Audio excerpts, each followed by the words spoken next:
Welcome.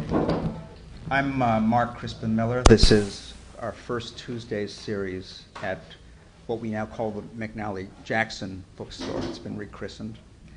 The purpose of this series is to provide a forum to authors whose books may not resonate much in the echo chamber of the mainstream media. I'm hoping that's not the case with this book, of course, but you never know. The more challenging and thoughtful any book is, well, first of all, the less chance of its being published at all, but also the less chance of its getting a hearing. So we figured we would use this beautiful forum to hear from authors who write such books. And certainly Rick MacArthur has written such a book, and it's not the first time. I'm very happy to be introducing him because he's not only someone whom I admire greatly as an independent voice, but he's an old friend of mine. We're both from the Midwest. He is the author of Second Front, which is a classic study of the propaganda campaign that made the first Gulf War such a hit, and The Selling of Free Trade, which is an equally brilliant study of the Clinton propaganda drive to put NAFTA across.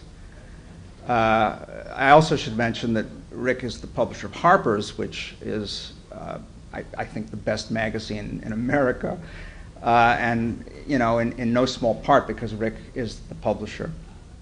Now he is here to talk about his new book, You Can't Be President, which I think is very refreshing. I mean, obviously we are all taught that we can all be president. Rick is here to say that we can't and to explain why. So here's how this will work. I'm going to sit down. He's going to talk a little bit. And then he'll take your questions, and Suhaila here will be passing a microphone around.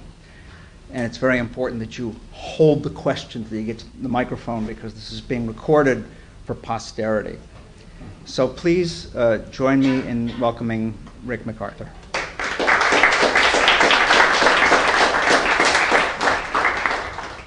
Thanks for having me. I'm delighted to be here because I like to do events with independent or fellow independents, and this is the best independent bookstore in New York, as far as I know. And I'm sorry Sarah McNally couldn't be here, but she's done a great service to the neighborhood and to the city, establishing this bookstore, and I'm desperately hoping she's going to open another store on the Upper West Side before too long. The genesis of this book is World War II. My father married my mother, my French mother, after World War II. She's the classic war bride, and brought her back to Illinois, which was not that much fun for her, but as a result, I've maintained my French cultural roots and my language. And to make a very long story short, I fell in with another wonderful independent publisher in France, Les Arènes, run by a guy named Laurent Beccaria, and he asked me if I would write a book in English, because he thought he could sell it more easily to other European publishers, about explaining American democracy. I thought you might like to hear a little bit of the backstory, because it's interesting the way books come about. There was a book published years ago, which was a huge bestseller in France, impossible for such a thing to happen here, called Pour en finir avec le Moyen Âge, sort of getting over the Middle Ages. And it was a book intended to, by a scholar, intended to smash to bits all the cliches anybody ever heard about the Middle Ages, Dark Ages, wrong, for example. It's a very interesting book. It's not translated in English. He said, use this as a model and explain American democracy to us. Tell us what it's really about, what's really going on. I said, oh, it's a tall order.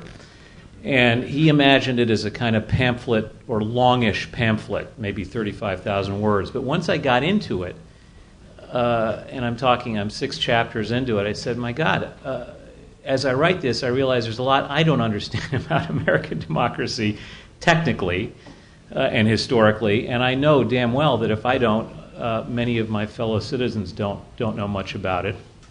And this could make a nice American edition at greater length. So it ballooned into something more like a regular book, and I was fortunate enough to hook up with Dennis Johnson from Melville House and do a somewhat different version for him than from the French edition, which is out. And what I tried to do, because I had limited time, I needed to get it out in time for the election, was to organize it somewhat thematically. And it's Kelly Burdick, Dennis's assistant here, who had the brilliant idea of calling it "You Can't Be President," and organizing it in the sense of, here are the 10 reasons or the 8 or 9 reasons why. Of course, technically anybody can be president, but strictly, broadly speaking, nobody can be president. Nobody can really fully participate in their sovereign obligations or their sovereign rights in America. And I had to leave a lot out, but with Laurent's help and Dennis's help, I tried to pare it down to what I thought were the essentials of obstacles to participation in democracy, why you couldn't be president. And fortuitously, Junior Scholastic magazine, which my older daughter was getting at junior high school, appeared with a big piece last September, "Could You Be President?" Which was a nice taking off point for the American edition, because it explained just how deeply held the myth is in America that anyone coming from nowhere can be president. Now, as I'm doing this book, along comes Barack Obama, and he's certainly featured front and center in the Junior Scholastic article, looking like, well, what do you mean? Anybody? Of course anybody can be president. Half African, single mother, comes from nowhere, et cetera, et cetera. How can you say this? So I had to extend myself even further, because originally I wasn't intending to do a current affairs chapter, and I really had to get more into the campaign between Clinton and Obama, and more into intra-Democratic Party politics, as well as intra-Republican Party politics, to explain McCain's sudden resurgence, surprise resurgence. And so you get a book that's got all my themes, my basic historical themes, because there's a lot of history in it. But I end with a very long and, I hope, interesting epilogue where I discuss why Obama he's not even the exception that proves the rule. He's not from nowhere. And it dovetails nicely with some of the other chapters that I talked about. The principal thing that I try to explain, I want to get a conversation started as quickly as possible, is that the two biggest problems in explaining the non-participation of the average citizen in American democracy is that people sort of, and this is barroom logic, it's all about money. Well, yeah, it's about money. Yeah, money is a tremendous obstacle now, and I talk about that. Or if you're a little bit more sophisticated, it's about, let's say, the Electoral College. The Electoral College is anti-popular. It discourages popular participation in New York State. None of our votes count. I mean, Obama's already won New York State. We could all stay home, and it wouldn't make any difference, or vote for whoever you feel like voting for. What I don't think people have a good grasp of, and I tried to get into in greater detail than most journalists do, is the enduring power of the two political parties and the cartel-like structure of the two political parties, how difficult it is for an amateur to enter into politics, even a well-financed amateur. And my principal example in this book, but there are many, many other examples you could cite, is the Ned Lamont campaign in Connecticut, where you have a guy with he's a relatively competent candidate. He's not a genius. He's not a professional politician, but he's got a strong issue against Iraq. He's got a vulnerable incumbent, Joe Lieberman. He's got a relatively progressive, well-educated state in Connecticut, where you have this tradition of independent Republicans who will vote Democratic, or liberal Republicans like Lowell Weicker, and so on and so forth. He wins he's worth hundreds of millions of dollars, so money is not a problem. He wins the primary not handily, but he wins it decisively against Lieberman. And the Lieberman, as you'll recall, organizes his independent Connecticut party to run as an independent. He's organized it even before he's lost the primary. But not only does Lamont have to compete against Lieberman and his rump Democratic group, because lots of regular Democrats openly support Lieberman, some tacitly, but some openly, like the mayor of Waterbury, my friend Joe Jarjura. But he also has to contend with the Republican Party, because the Republican Party wants Lieberman to win too. They put up a stumblebum called Alan Schlesinger, who was arrested for card counting. Do you know this story? In an Indian casino, and came up with some absurd story about why he was arrested and so on and so forth. They put up a guy designed to lose, but to their horror, Lamont was Lamont is the Democratic Party candidate instead of Lieberman, and they have to work quietly, and sometimes not so quietly, with the Lieberman forces to defeat Lamont, and they do it handily. Now, Barack Obama's got a lot of talents, and one of his talents is knowing where to avoid conflict. And this, for him, as well as Hillary Clinton, was an absolutely essential conflict to avoid. Both of them endorsed Lieberman, the supposedly anti-war Obama, and the pro-war Clinton, both endorsed Lieberman before the primary. After the primary, after Lamont wins, they both quietly say, well, I guess we're for Lamont now, and they make, their political action committees make donations, make the standard donations to his campaign. But both of them are absolutely intent on never being caught in public with Lamont. Hillary Clinton holds a little fundraiser in New York City, never goes near Connecticut. Obama is begged by the fundraisers and the apparatus around Lamont, please, we want to do an event. We want to do a regular Democratic Party event with you, with other candidates, Chris Dodd, all the congressional candidates. It wouldn't just be with Lamont, because they know that he's nervous about being seen with Lamont. And they pursue him, and this scene I describe in the book, it's described by one of the fundraisers, where he finally has to sort of ambush Obama at a fundraiser in New York. And Obama says, I'll talk to you about it later, and literally runs out the exit and avoids him. And he's never seen with Lamont. Lamont makes a joke about how Obama drove through the middle of the night to avoid being seen with him on his way to another state, to another campaign event.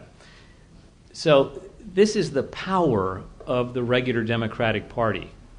This is the fear of Obama of offending, of getting on the wrong side of Joe Lieberman, who is not only pro-war, he's pro-war, but he's also a regular Democrat of long standing with a great deal of power in the party and a great deal of prestige.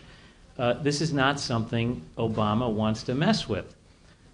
Now, we've got Lieberman as the linchpin in the Senate. He's the guy holding the Democratic majority together in the U.S. Senate, and he's endorsed McCain. So, but in Obama's logic, or his political logic, it was worth the sacrifice because he didn't get on the wrong side of the regular Democratic Party in Connecticut, and certainly on the wrong side of the National Democratic Party.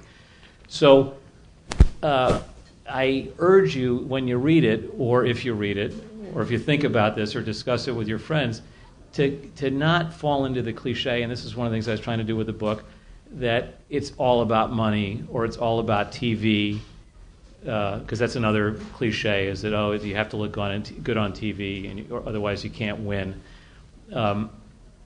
Because the power of the two parties is still central to understanding American politics. the systematic way that the state parties keep independent candidates off the ballot is astonishing. I mean, Ralph Nader wrote a whole book about it. You can read that if you want. I talk about some of it. But I'm more interested in some of the more dramatic examples of collusion between the two parties, like in Connecticut in 2006. The other thing, if I could just quickly go into one of the other chapters that surprised me, because I didn't know how bad it was the question of class mobility in America. When I talk about you can't be president and about democracy, obviously I expand it beyond elections. And I think it's a basic tenet among Americans that anybody can get rich and anybody can change economic classes. But as you know, class is the great unmentionable in America. You're never supposed to discuss it. We had the amazing phenomenon in 2000 of George Bush, a graduate of Yale, Exeter, or Andover, and the Harvard Business School, and the scion of a very wealthy Connecticut family, accusing Al Gore of the St. Albans School and Harvard, and the son of a very famous senator from a very prominent Tennessee family, accusing him of engaging in class warfare, because he started talking a little bit about the divisions between the economic classes in the country.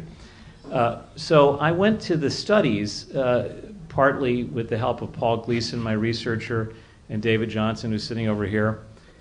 And if you read the really good studies by the Federal Reserve and by other academics, there is astonishingly little social mobility, economic mobility in the country. If you're born in the top 20%, odds are you die in the top 20%. If you're born in the bottom 20% income-wise, you're destined to die in that economic class. And I think this is the most explosive thing in the book, in a sense, because other than the power of the parties and the cartel structure, people can live with that. They can say, well, there's always been boss rule in America, and the politicians get together and run things for their own benefit. But at least you can get ahead in society. Well, according to the statistics and the good, objective, non-ideological studies, you can tread water. But you can't move up. And if you're rich, it's very hard to move down. You really have to fuck up to move down. You have to be someone like Huntington Hartford or somebody like that who's willfully trying to destroy their family fortune and themselves. So these are some of the themes that I talk about. There are other chapters that I think would be interesting for you, are the chapter on war and politics, how war challenges democracy. The book is full of literary allusions and citations. Fiction citations, because novelists, interestingly, in America, will say the truth about politics in ways that journalists will never say the truth. So I rely heavily, even though I have lots of primary research, it's heavily researched. I do rely heavily on novels like Democracy by Henry Adams, All the King's Men by Robert Penn Warren, Babbitt, Sinclair Lewis. I should have used The Last Hurrah by O'Connor, which is the best sort of portrait of a boss, a big city boss. It's based on Honey Fitz, the John Kennedy's grandfather, who was mayor of Boston.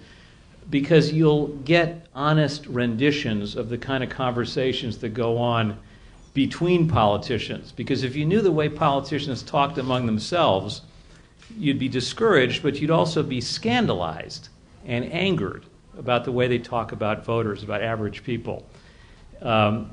As a reporter, I can verify that a lot of these conversations are real because I've done a lot of political reporting over 25, 30 years.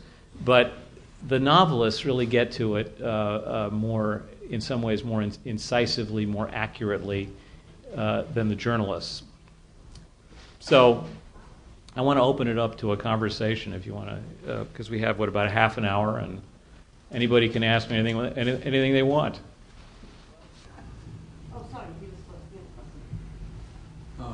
also had playwrights. Gore Vidal's best man. Oh, sure, yeah, no, and Gore Vidal's. Although I think Gore Vidal gets some things wrong about the relationship between politicians. Can I cut to this? Do you mind Sure. if I? There's a great scene in, I think it's. What's the scene where he has I forget which novel it is, but he has a conversation between Teddy Roosevelt. He imagines a conversation between Teddy Roosevelt and William Randolph Hearst.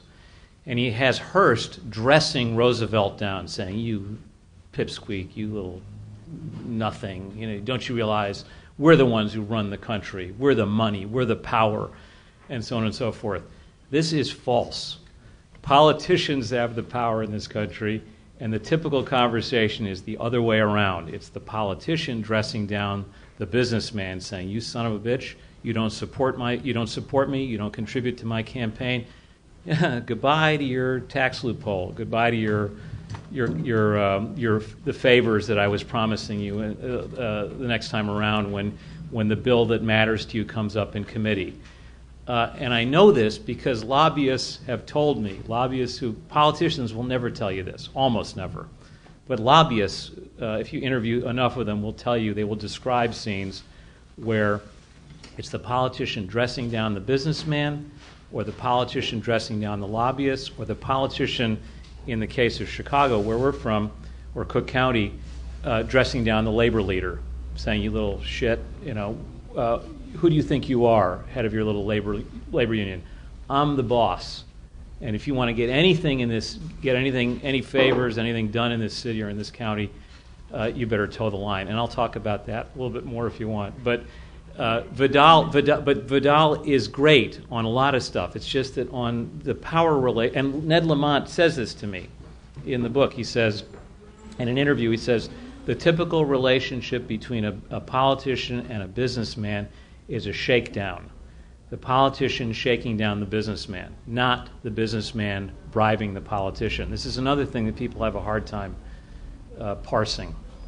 Go ahead. Wait, yeah. Wait. Hold on. Sorry. Yeah. Take the mic back. But where does the politician get his power from? Doesn't he get it from the typical understanding is he gets it from money from the lobbyist? The money is a more recent phenomenon, and the money is now being used very effectively by incumbent congressmen to prevent other people from running. In other words, if you're an incumbent congressman or congresswoman, you have all the power of the incumbency for fundraising. In other words, you can shake down, let's assume that half of you have an interest in a bill getting passed. You're going to get a call. Believe me, all of you will get a call from the staff or from the campaign of the incumbent congressman saying, well, H.R. 673 is coming up into committee. I know you have a lively interest in that bill. And they talk about it. Yes, we'd love to see that passed, Congressman. Oh, yeah, well, okay. And, of course, I'm having a fundraiser next month, and I'm sure you're going to be hearing from some of my people, and so on and so forth. That's the way the conversation goes. The challenger cannot do that. They can't call up a businessman and say, "Give me money, and I'll do you a favor," because they're not in a position to do a favor yet. Whereas the incumbent has all the advantages. That's why we have a re-election rate, which I talk about in the book. And this is one of the things that got the Frenchmen interested, was a column I wrote about re-election rates of 98-99% in the Senate and the House, even in years of supposedly seismic change like 94 when Gingrich and the Republicans took control. I think it was about 88-89%.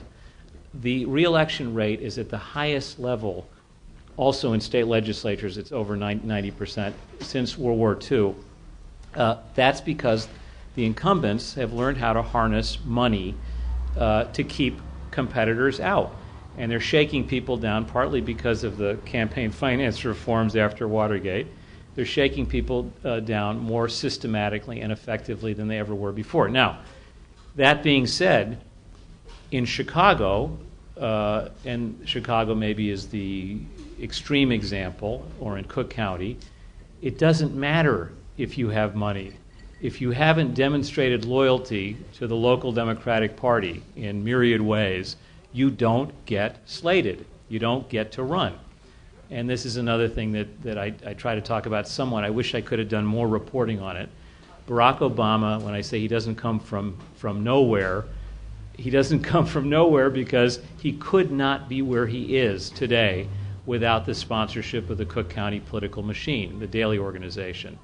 Now, I want to get to more questions, but there is a little bit of evidence, there is some evidence that Obama did specific favors for Daley, like running against an incumbent congressman who had angered Daley by running against him in the primary, Bobby Rush. You always hear the story that Obama was shocked to be beaten so badly by Bobby Rush in Chicago.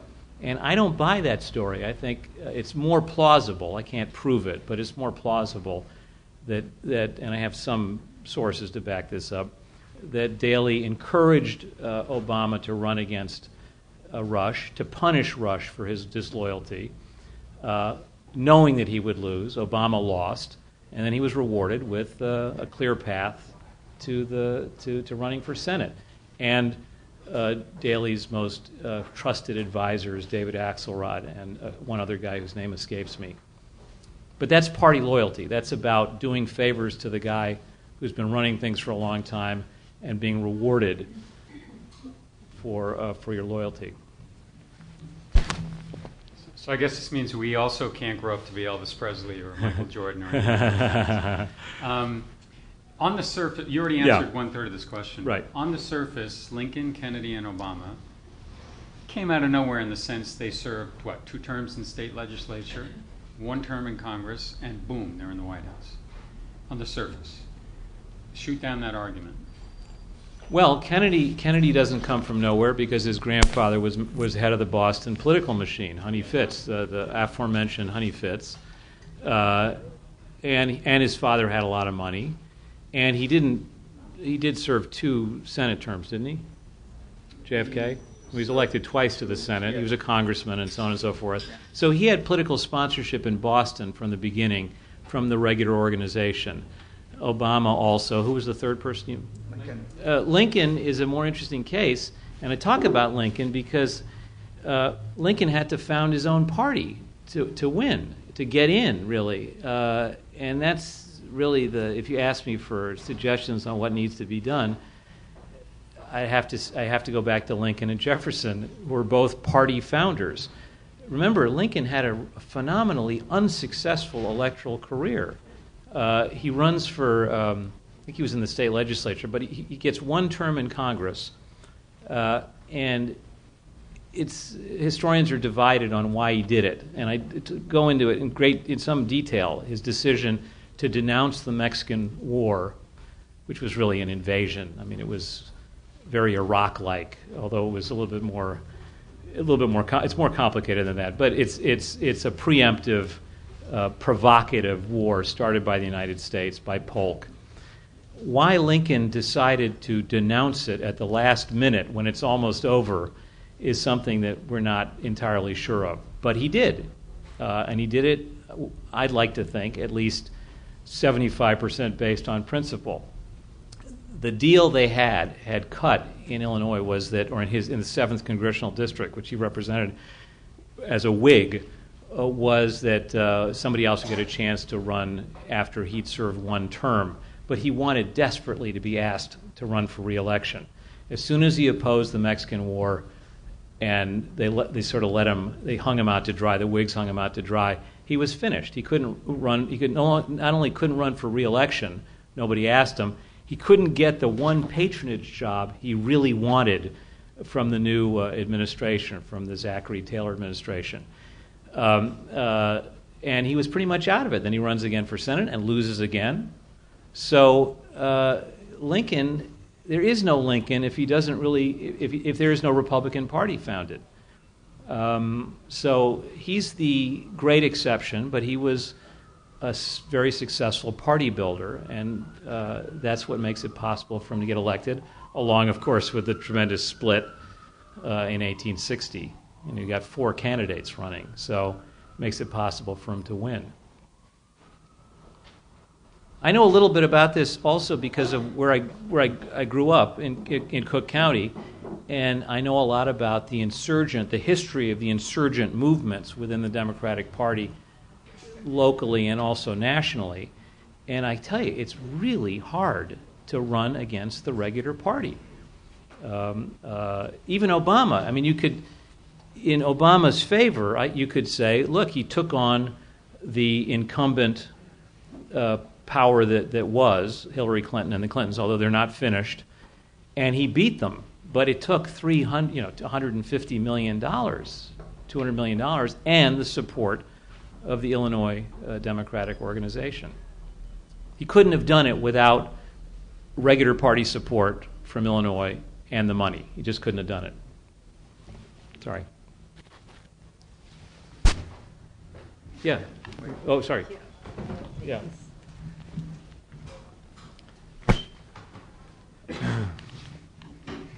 Do you think grassroots aspirations to challenge and reform and the system are a lost cause, or what routes do you see for optimism to challenge the hegemony of the entrenched power and money? So glad you asked me that question, because I deliberately I put in a chapter intended to give you hope. My main interest is in informing and in, I hope, outraging you. But I also want to give you some examples, some concrete examples of people who were able to beat the system, or at least partially beat the system. And my happy chapter is the one on Portsmouth, Rhode Island, where a woman named Connie Harding, and this is coming out, because I wanted to, on behalf of my French publisher, I reread de Tocqueville entirely. I read the whole thing in French, so I didn't miss anything. And because I wanted to see how much of what Tocqueville said was right and how much I thought was wrong. By the way, the biggest thing Tocqueville got wrong is class mobility. He believed that every pauper could become a millionaire, and most millionaires came from nowhere. Absolutely false in the 19th century, as false then as it is today. But Connie Harding is living in this nice house with a big empty lot across from her in Portsmouth. And if you've ever been to Aquidneck Island, it's Newport on the southern edge with the huge mansions, Middletown in the middle, which is a nightmare of urban strip malls, of suburban strip malls, completely unplanned development, and Portsmouth on the northern third, which is still pretty rural. A lot of farms, some gentleman farms, but some real farms, but really still an intact and lovely community. She gets the news one day from a friend that they're going to build a big box Target right across the street in the empty lot. She's been afraid this is going to happen for a long time, but she's not prepared for it. She's busy. She's got 4 kids. She's got a job. Her husband's got a full-time job. Who's got time for politics? Plus, she's got to deal with the fact that it's literally a not in my front yard issue. She's instantly going to be accused of being of a special interest campaign that's only about keeping the target from coming in across the street from her house. But she overcomes these fears and difficulties. She starts calling her neighbors. Turns out everybody's up in arms about it. And she organizes a campaign. They start a group called Preserve Portsmouth. Everybody tells her she can't win because the guy, Jack Egan, the guy who owns the land, he's got all the politicians in his pocket, and and everybody's pro-development on the board, or most people are pro-development on the town council. Forget it, Connie. If you want to try, go ahead, but it's very unlikely. Well, she organizes the whole town, and they take it to the town council. They hire a lawyer from off Aquidneck Island, because everybody on all the lawyers on Aquidneck Island are owned by the developers. They can't work for an opposition group because they'll never get any business from the developers again. Gets a guy from off the island. He knows exactly what to do, but she does all the heavy lifting in terms of organizing with her friends. They get a computer list together. They start all showing up en masse at the planning committee meetings. They all come en masse to the town council meetings, and you can see things start to change. You feel the tenor changing. Interestingly, the newspapers on Aquidneck Island and in the area start doing their job, which is absolutely essential to a democracy. You got a weekly paper, you got the Providence Journal, you got the Newport Daily News. They all start doing a little bit of reporting because Connie Harding's organization is making noise, and it looks like a story. Somebody finds out that the local weekly figures out that there isn't really as much tax money to be had from this big box store as the propagandists are saying, and this is a big story, and so on and so forth. Anyway, make a long story short, she wins up to a point.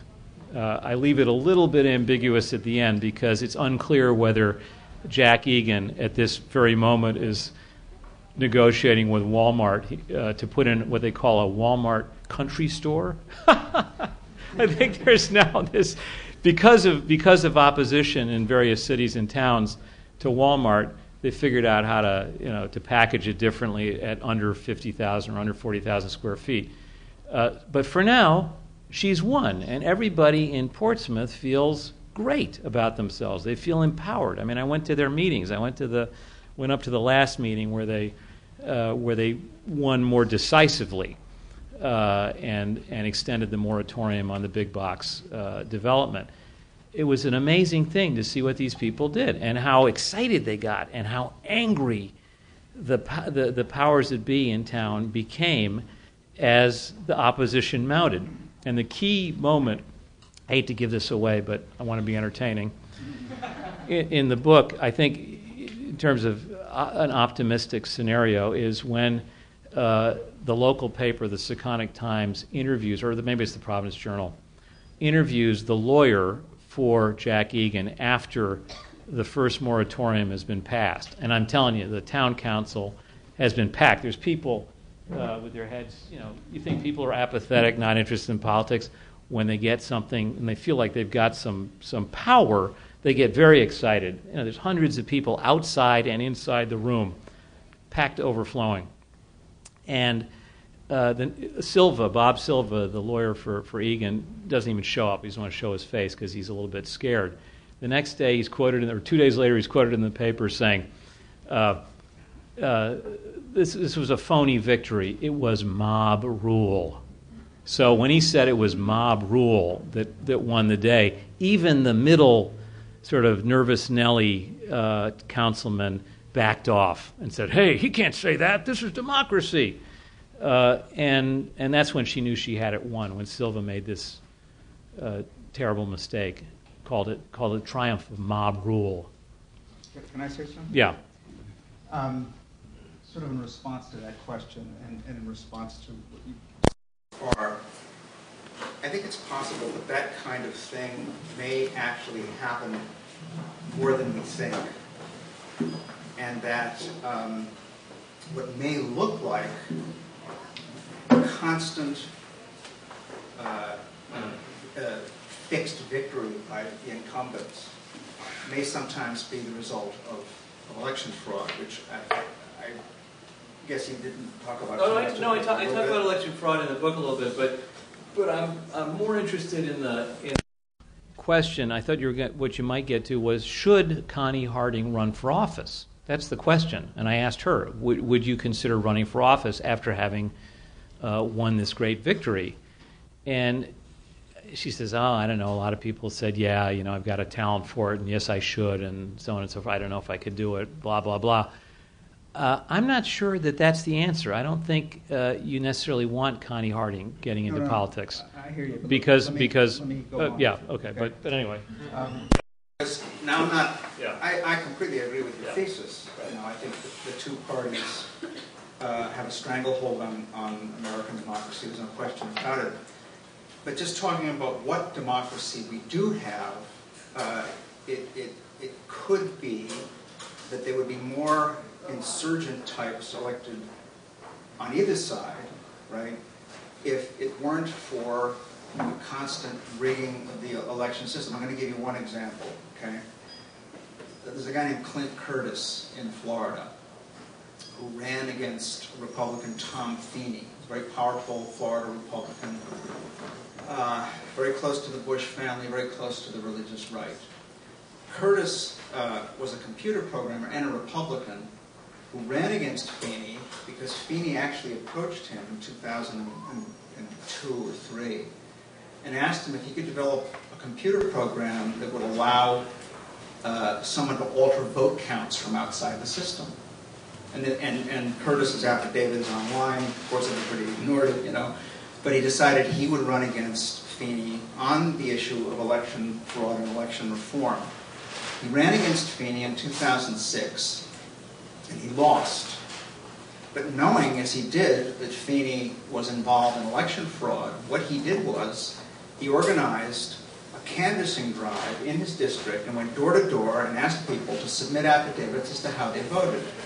And he did this with 2 other defeated Florida Democrats, John Russell and Frank Gonzalez, who all 3 of them lost under Clint's supervision. The other 2 also conducted these drives, and they all 3 found that the official vote count was off by enough points to have given them the victory.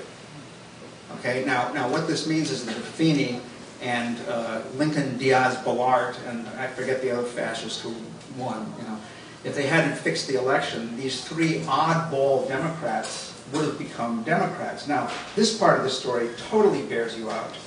They took their evidence to the House Administration Committee, okay? Now in Democratic hands, David Obey running this committee. They said, look, here are these affidavits. Here's the official count. Could we have an investigation, please? The committee unanimously voted not to look at their evidence. See? And they were 3 Democrats who resisted the party's insistence that they drop it, because there must have been 12 or 15 other Democrats in 2006 who also lost suspiciously, and the Democrats told them, Rahm Emanuel told them, give it up. It happened at Tammy Duckworth in Illinois, DuPage County. So, I guess I'm just asking you to respond to this. There's vote fraud, and it's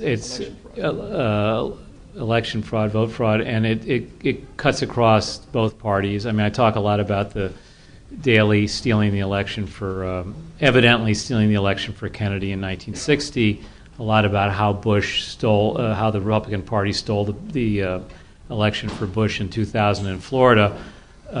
You all know the story, I hope, of the Felons List. I think that's a central part of the story. If you're a felon in Florida, you're not allowed to vote.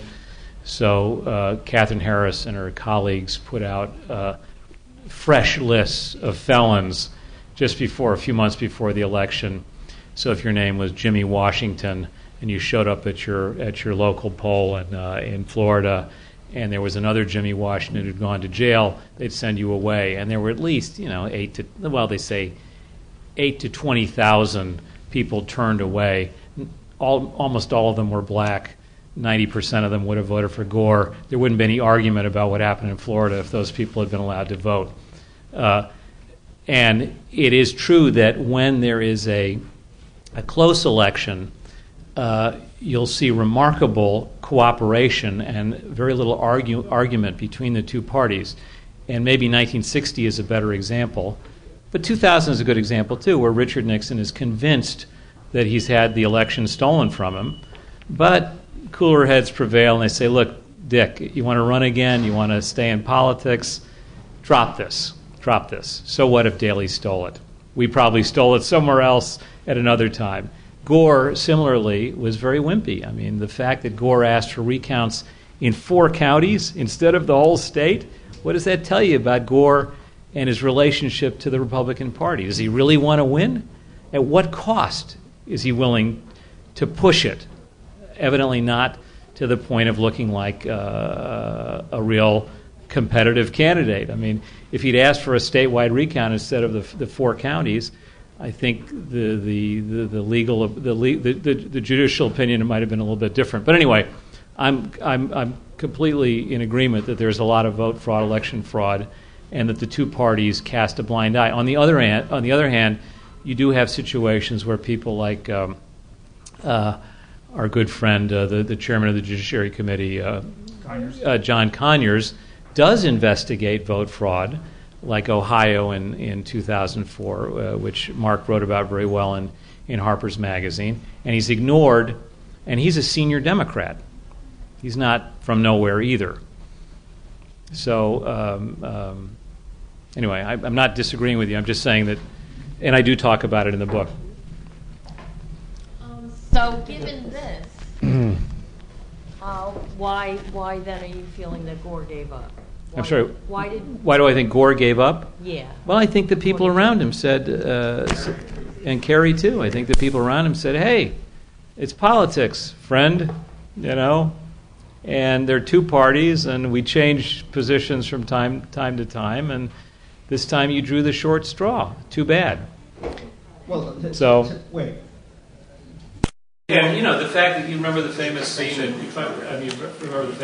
Fahrenheit 9/11, where everybody, the House members who want there to be want to protest who want to challenge the results in the Electoral College, they can't get a single senator to sign the agreement that will allow the whole Congress to reconsider the Electoral College vote. And Gore is sitting there up in the as president of the Senate. He's sitting up there, just pretending it doesn't matter.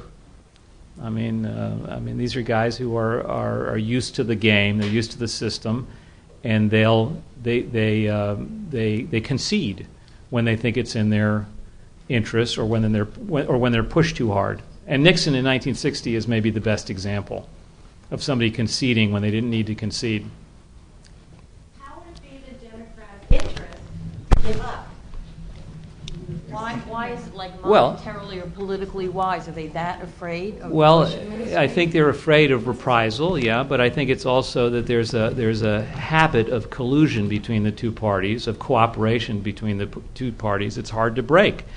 And they're not that competitive. They're really not competitive. I mean, this is, again, or as competitive as you'd like to think they are.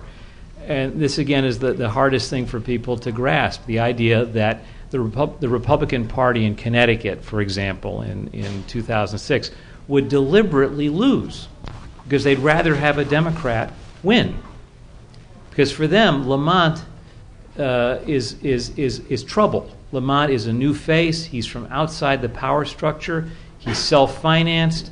Whether he's a Democrat or a Republican is less important than will he cooperate within the rules. This used to happen in Chicago all the time. A congressman like Abner Mikva, my old congressman from the North Shore, who's now advising Obama. He decided he didn't want to take orders from Mayor Daley anymore. So Daley said, "Okay, that's it. We're redistricting you. You now have a 90% black district."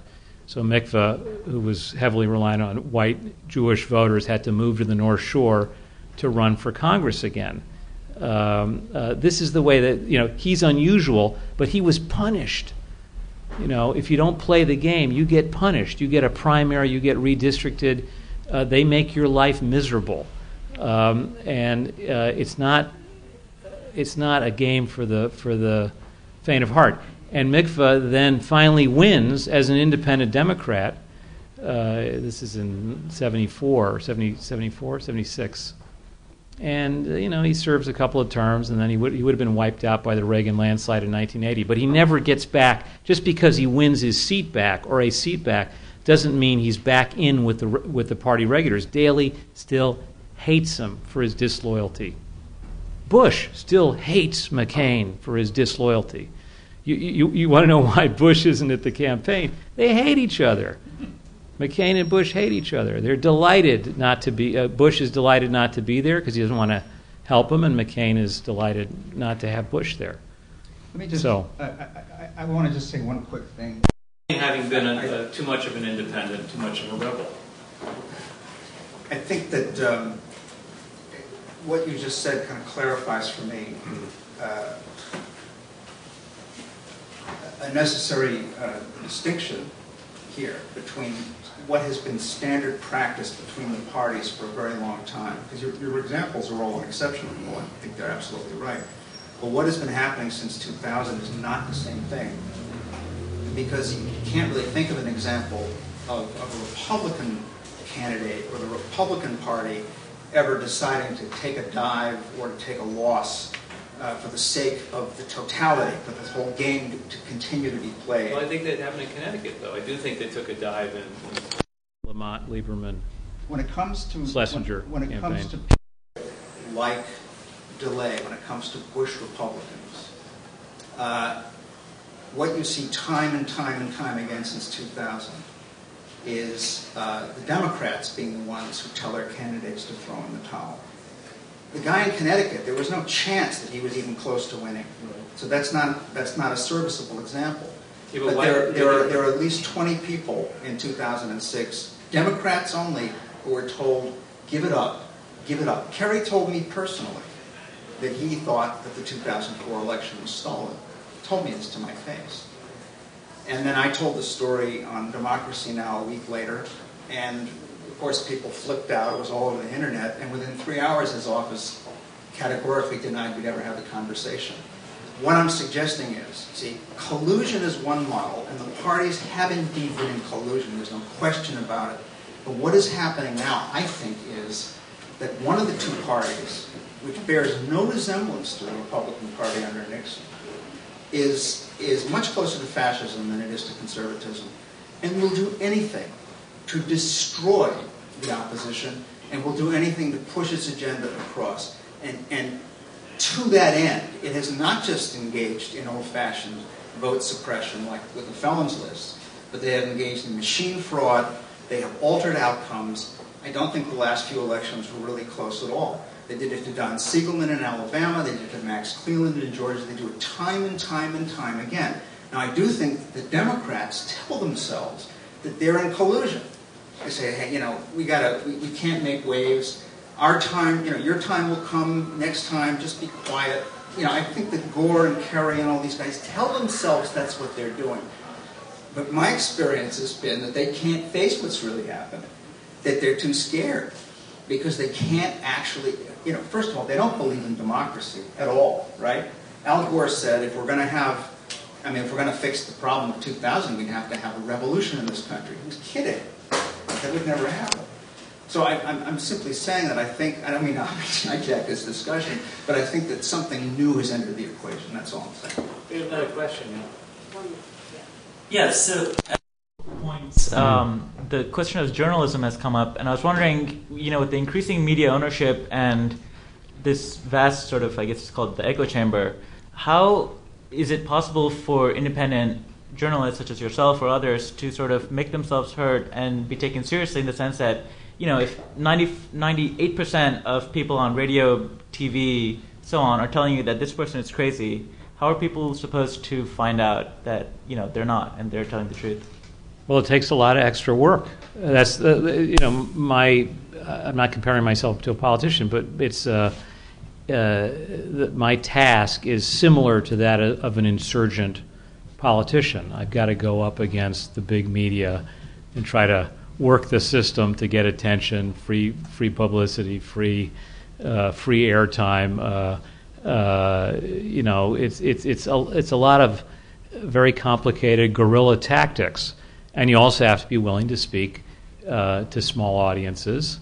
You have to embrace Amy Goodman. I was on her show the other day, and there she was arrested in St. Paul the other day. I'm happy to be associated with Amy Goodman. I think she's the real thing. She's not, but a mainstream media person would say, she's shrill, she's crazy, she's left wing, whatever. You have to think about who you're willing to be seen with, and what sort of risks you're willing to take. But the main consequences of so it takes a lot of guerrilla tactics, and I don't mean violence. I just mean looking for the openings where you can find them and exploiting them. But in answer to just in response to Mark's comments, I do not think the Democrats are scared. This is where we would disagree. If you talk to somebody like Rahm Emanuel, he is not a frightened individual. If you talk to Chuck Schumer, he is not a frightened individual. These guys think they own the country. They think they have special rights that none of us are entitled to. And they're much friendlier with the Republicans than they are with us. I don't want you could look in my NAFTA book if you want to see more on Rahm Emanuel, but this is a guy who organized the passage of NAFTA, or was one of the key people on behalf of the Clintons, and he did it in close cooperation with Newt Gingrich. I mean, they were in lockstep. They organized it together to get it through Congress. This is a guy who, when he thought that the anti-war primary candidates were too anti-war, he slated less anti-war candidates, this is in the 2006 campaign, to block them. Right. I mean, this is not a guy who's afraid, and he's got the full backing of the Cook County Democratic machine. So, oh yeah. This will have Yeah, to be sorry. the last question. After he left the Clinton White House, he got a job working for Goldman Sachs, and he negotiated the merger of PECO, Pennsylvania Electric Company, and Commonwealth Edison to create Exelon, the biggest nuclear utility, benefiting from the whole deregulatory agenda that manifested during the 90s at the federal and national state levels. And he said, well, I need to make some money for my family. He got $12 million for that deal. And we've got bigger utilities and pushing nuclear. Another example of his obeisance to corporate interests, unfortunately. Well, he likes money. Politicians like money, but they like power more than they like money. And if they're forced to choose, 9 out of 10 politicians will choose power over money. It's much easier to make money in America than it is to achieve political power within the Republican or Democratic Party. That takes real work and real loyalty. And they let Rahm Emanuel take a vacation before he came back into power. And now he's probably the second most powerful politician in the United States. If Obama wins, Rahm Emanuel will be the second most powerful politician in the United States. Thank you all for coming. Thank you.